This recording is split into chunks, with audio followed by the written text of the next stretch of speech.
kam një mesazh për pedagogët, për personelin administrativ dhe për studentët. Natyrisht, unë vetë personalisht kam nxitur dhe nxis gjithnjë aktivizmin politik. Pra jam që të rit, studentët, stafi të angazhohen në politikë, sepse janë çështje që kanë bëjnë me edukimin qytetar demokratik, që të mos jemi indiferent. Por duke pas parasysh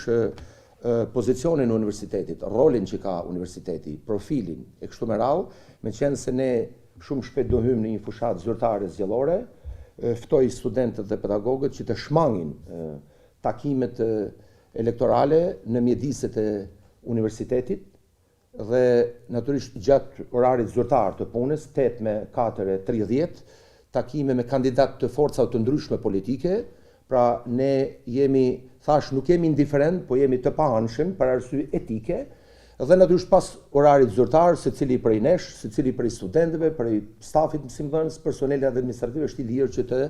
angazhohet, por mjediset e këtij institucioni në mënyrë absolute nuk do të shfrytëzohen pra për takime të natyrës elektorale. Natyrisht kur ne kemi konferenca, seminare dhe ndoshta pjesëmarrës që janë në politikë kanë interesa profesionale, ata janë të mirë pritur që të marrin pjesë si gjithë pjesëmarrësit e tjerë, por takime elektorale në këtë periudhë deri me 11 maj që përfundon procesi zgjellor, ne nuk do të